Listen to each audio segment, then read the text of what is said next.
मेरे मायके में बार बार उपहार देने का रिवाज नहीं है। बहू, यह भड़कीले लाल रंग की साड़ी दी है तुम्हारी माँ ने उपहार में।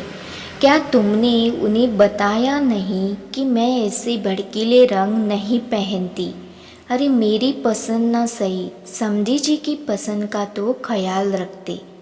तुम्हारे पापा ने आलोक जी को यह केसरी रंग का कुर्ता पकड़ा दिया है। केसरी रंग भी भला जचता है क्या?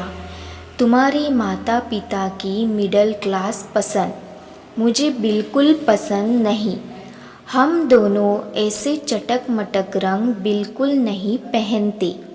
अरे उपहार देने ही थे तो हल्का ग्रे, वाइट, पिस्ता, बादामी ऐसे रंग के कपड़े देते।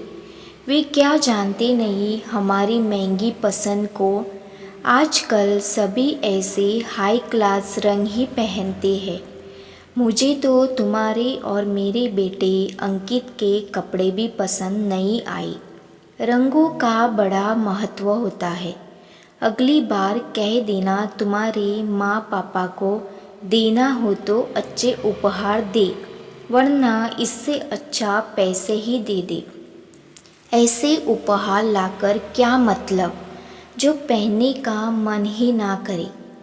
एक ही सांस में बोल गई रूपा जी।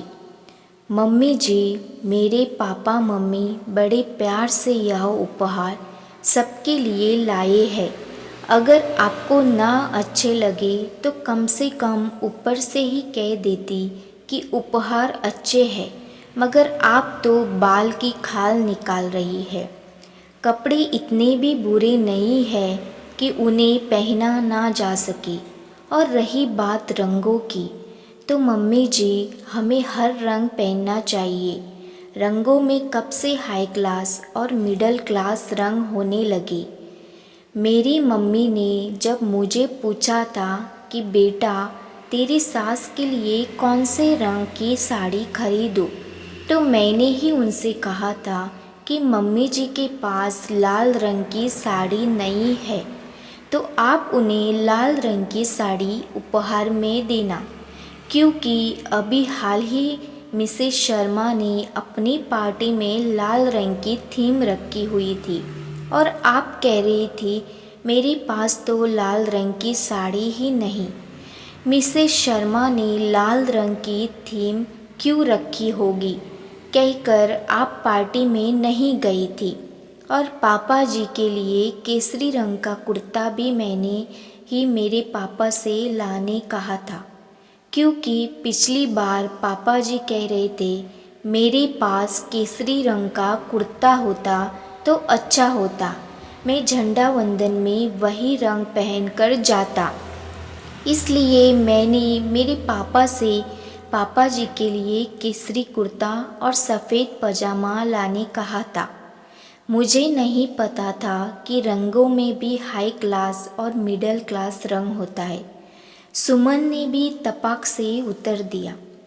आज सुमन का बोलना ज़रूरी हो गया था, क्योंकि यह रूपा जी का हमेशा का रवैया था। सुमन के मायके वालों की इतनी स्थिति ना थी कि वह हर बार महंगे महंगे उपहार बेटी दामाद उसके ससुराल वालों को दे। मगर रूपा जी बातों बातों में सुमन के मायके वालों को हमेशा अपने रीति रिवाज बताती रहती। दरअसल सुमन और अंकित की लव मैरिज थी। रूपा जी इस रिश्ते के लिए मान तो गई थी, लेकिन उन्होंने सुमन के माता पिता से कहा था कि उनके यहाँ के सारे रीति रिवाज उनको निभाने पड़ेंगे।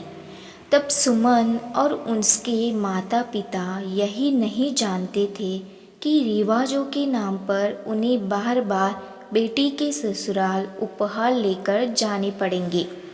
सुमन की पहली होली हो या पहली दिवाली, रूपा जी बहुत सुमन से यह कहती रहती कि रिवाज के अनुसार तुम्हारे मायके से सभी के लिए उपहार में कपड़े मंगवा देना।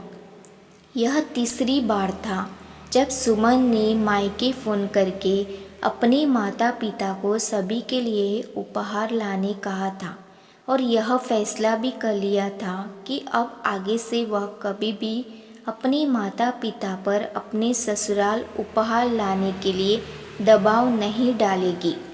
शादी को 1 साल हो चुका था और रूपा जी की फरमाइश को भी फरमाइश पूरी होने के बाद उपहारों के लिए हमेशा ताने सुनने पड़ते।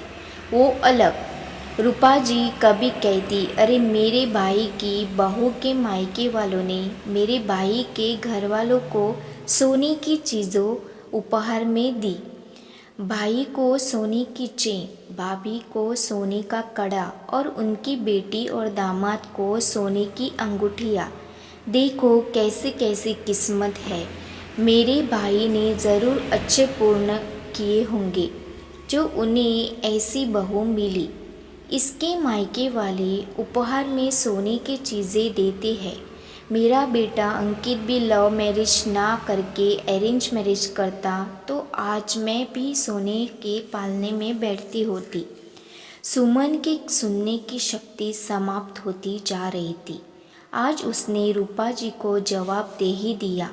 सुमन बोली, मम्मी जी, हमारे मायके में ऐसा कोई रिवाज नहीं है कि बार बार ससुराल वालों को उपहार देते रहो, इसलिए अगली बार से मेरे मम्मी पापा से कोई उपहार की अपेक्षा मत करना। रूपा जी बोली, अरे तुम्हारे मायके वालों ने तो उपहार में दिया ही क्या है। मैं जब शादी करके आई थी तो मेरे मायके वालों ने मुझे सोने से जड़ दिया था। मेरे ससुराल वालों को भी इतना सोना दिया था कि चारों गांव तारीफ करते थे। मेरे मायके वालों की उस पर भी मेरी सास को चैन नहीं था। उन्होंने पहली होली, पहली दिवाली, सभी त्योहारों पर मेरे मायके वालों से सोना लाने की फरमाइश की थी और मेरे मायके वालों को पूरी करनी पड़ी थी। फरमाइश पूरी ना करते तो बेचारे क्या करते। आखिर थे हम लड़की वाले, तो लड़की वालों को पूरी करनी पड़ी थी। फरमाइश पूरी ना करते तो बेचारे क्या करते। आखिर थे हम लड़की वाले, तो लड़की वालों को तो झुकना ही पड़ता है ना। यह बात नहीं जानती क्या तुम सुमन बहू। सुमन बोली, माँ तब की बात और थी और अब की बात और। ज़माना काफ़ी बदल गया है। यह लेन देन पहले के ज़माने में होता होगा। अब ससुराल वाले ऐसी फरमाइश नहीं करते।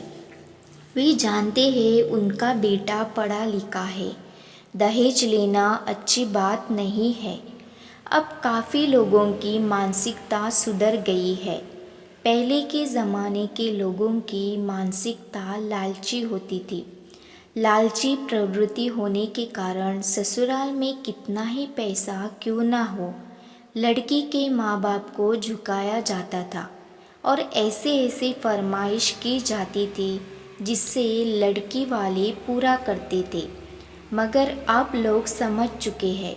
वे जानते हैं कल के दिन अगर कोई हमारी बेटी के साथ ऐसा करेगा तो हमें कितना बुरा लगेगा।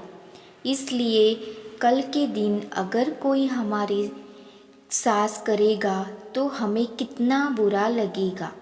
वह लड़की के परिवार को झुकाते नहीं है, बल्कि यह सोचते हैं जिस माँ बाप ने अपने कलेजे का टुकड़ा सौंप दिया, उस बाप से रिवाजों के नाम पर क्या लेन देन करना।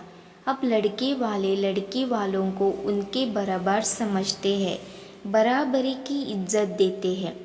रूपा जी सोचने लगी, बात तो सही कह रही है सुमन। उन्होंने रिवाजों के नाम पर बहुत से उपहार सुमन के मायके वालों से ले लिए थे।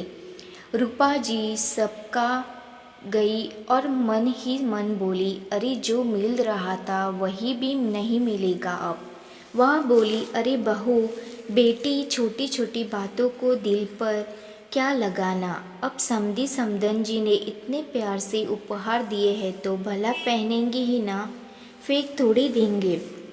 तुम भी ज़रा ज़रा सी बातों को बतंगड़ बना देती हो। सुमन बोली, नहीं मम्मी जी, यह आखिरी बार मेरे पापा मम्मी उपहार लाए थे। वे लोग खुद के लिए कटौती करके आप लोगों को उपहार इसलिए नहीं देते ताकि आप लोगों उसमें खराबी निकालो, और हाँ, अगर आप लोग खराबी ना भी निकालो तो भी मेरे मायके में बार बार उपहार देने का रिवाज नहीं है। अब तक जो आपके रिवाज थे हमने पूरे किए, तो अब आप आगे से हमारे रिवाज भी निभाना शुरू कर दीजिए। रूपा जी से भी चुप रहा ना गया। अंकित के आते ही बोली, देख लिया लव मैरिज करने का परिणाम। आज तो बहू ने हमें सामने ही जवाब दे दिया। पूरी बात सुनने के बाद अंकित बोला, मम्मी जी, आपसे मैंने पहले भी कहा था और अब भी कह रहा हूँ, मैं वैसे भी लड़की वालों के घर से कुछ भी लेने के सख्त खिलाफ हूँ, मगर फिर भी सुमन के घर वालों ने हमारे लिए बहुत कुछ किया। रिवाज के नाम पर आपने उनसे आए दिन उपहार लिए, शादी में भी अच्छा खासा खर्चा करवाया, मगर बस अब और नहीं। सुमन बिल्कुल सही कह रही है। सुमन की जगह मैं भी होता तो मैं भी यही कहता। रूपा जी सोचने लगी, अरे अब तक जो मिल रहा था वह भी मिलना बंद हो जाएगा। मैं मूर्ख अपनी ज़बान पर लगाम लगा लेती तो अच्छा होता। लालची लोग कभी नहीं सुधरते, इसलिए पहले ही उनकी लालच को पूरा ना करें, जिंदगी भर पछताना पड़ता है। सुमन ने बढ़ते लालच को रोककर बहुत अच्छा परिणाम दिया। इसी तरह लालची लोगों की लालच को कभी बढ़ावा देना नहीं चाहिए।